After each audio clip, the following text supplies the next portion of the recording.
Pemirsa, kita tiba pada penghujung acara kita kali ini. Di sesi 3 ini akan Bu Titi akan melanjutkan tentang runtutan gagawat kita tadi. Monggo Bu Titi, silakan. Jadi terima kasih. Jadi ini saya akan melanjutkan, tapi ini saya kira poin-poinnya saja. Jadi kalau tadi saya sudah sampai untuk roh, pengetahuan roh dan jasad. Sekarang kita menginjak pada karma pala. Karma pala ini adalah karma itu perbuatan dan pala itu akibat. Jadi di sini orang Hindu itu percaya akan adanya sebab akibat. Jadi kalau seseorang itu berbuat sesuatu, mesti akan membuahkan hasil akibatnya. Nah kemudian akibat ini bisa terjadi saat ini. Jadi setelah begitu perbuatan dilaksanakan, akibatnya akan langsung bisa dilihat. Tapi juga bisa perbuatan sekarang bisa dilihat baru kemudian atau mungkin lain waktu.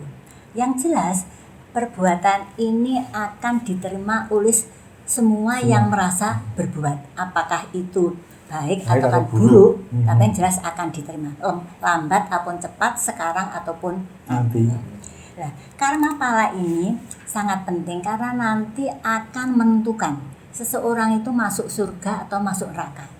Jadi tergantung pada karma yang dibuatnya pada saat hidup di dunia.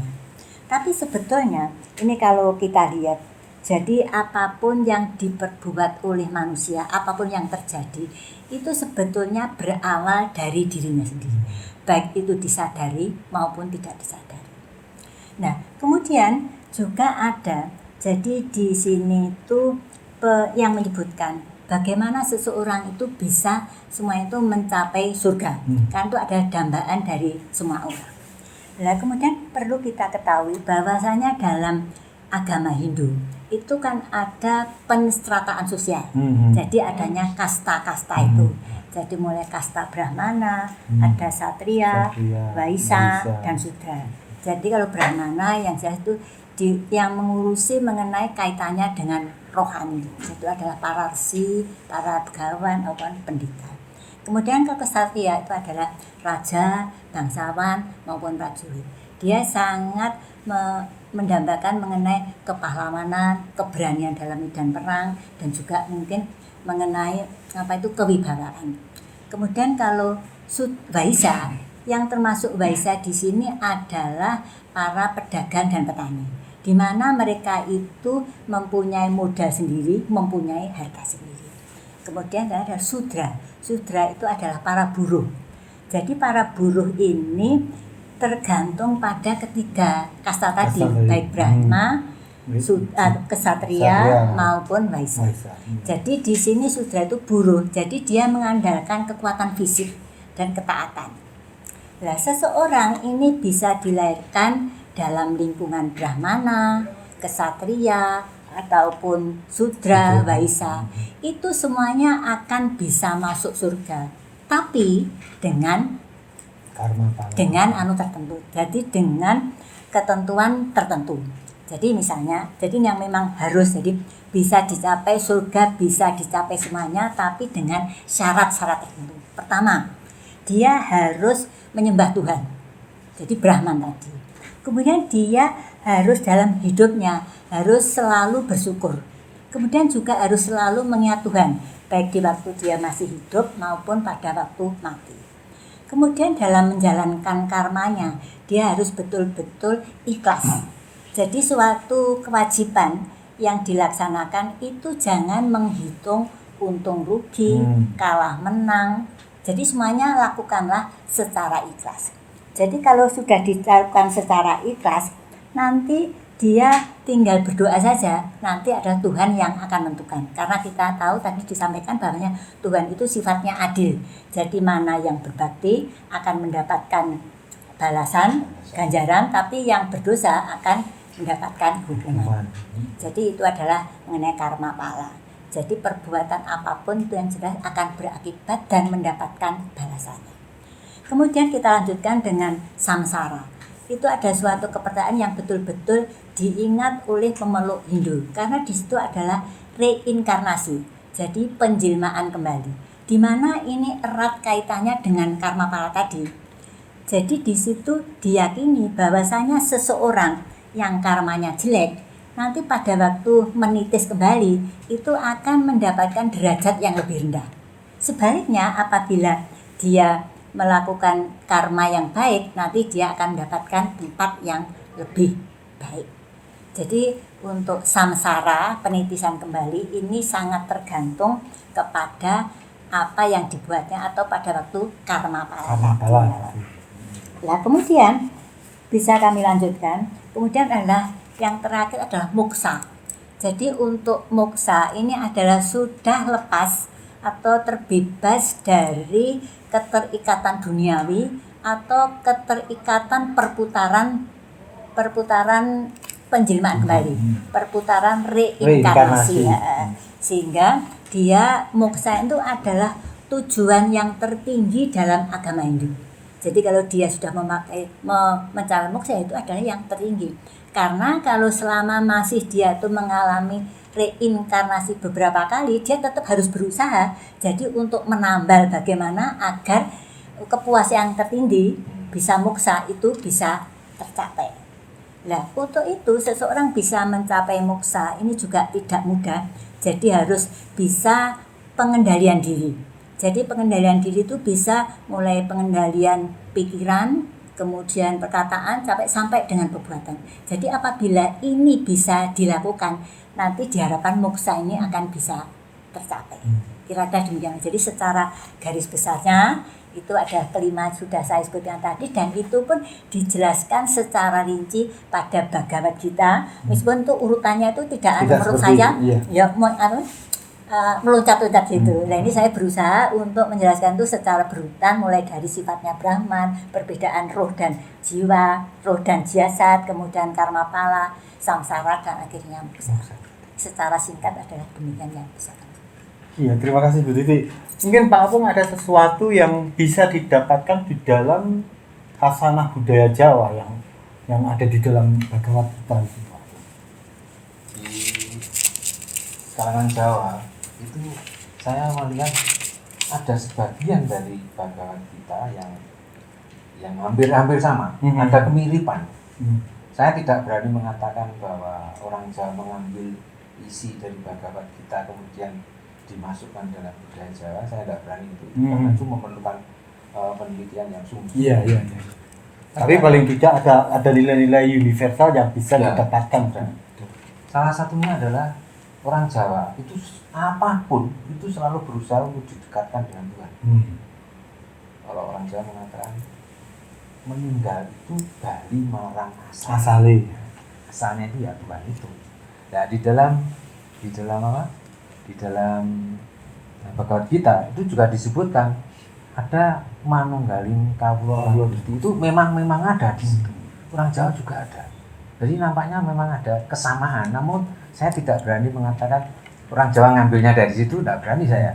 Karena ini memerlukan penelitian yang sungguh-sungguh.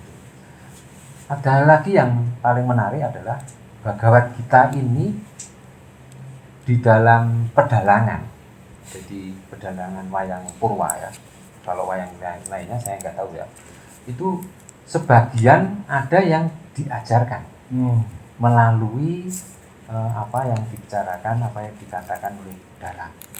Di dalam urut-urutan pedalangan itu ada episode di mana ada jejer kapanditan.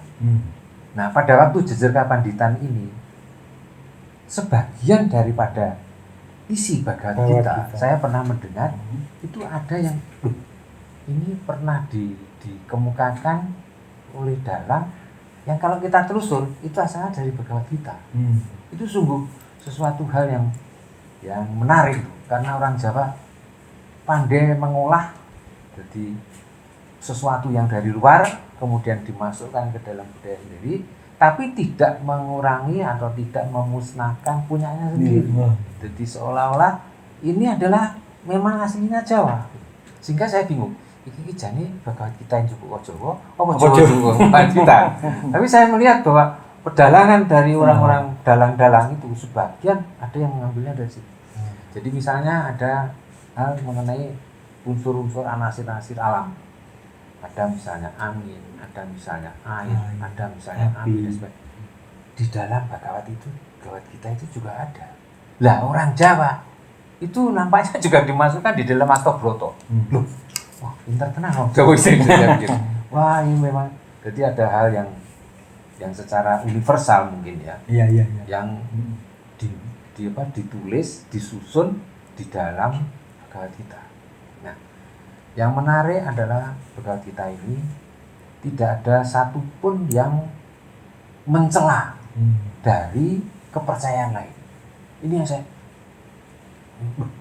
ini bagus sekali. Jadi ajarannya ini seperti yang dikatakan Bu Titi tadi, benar itu bahwa ada kasta-kasta dari ini. Kalau ini tidak dituruti, ini akhirnya rusak. Kasta ini jadinya rusak. Kasta itu memang pembagian daripada masyarakat Hindu sesuai dengan kepercayaannya, sesuai masing-masing orang itu sesuai dengan kodrat kapasitas. Yang kue linairake dadi sudra, itu dadi sudra sing apik. Supaya besok yang wayahe nitis maneh itu luwih dhuwur itu sampai nanti pada waktunya sampai bisa mendapatkan Musa. Sebaliknya juga demikian. Kalau kamu sudah menjadi ksatria, maka kamu harus bisa menegakkan keadilan, dan memang tugas daripada ksatria itu memang menegakkan keadilan, kemudian melindungi jagat ini supaya terjadi kesejahteraan. Nah itu tugasnya ksatria, bukan tugasnya sudra. Sudra itu memang dia harus melaksanakan sesuai dengan petunjuk arahan daripada kasta-kasta di atas.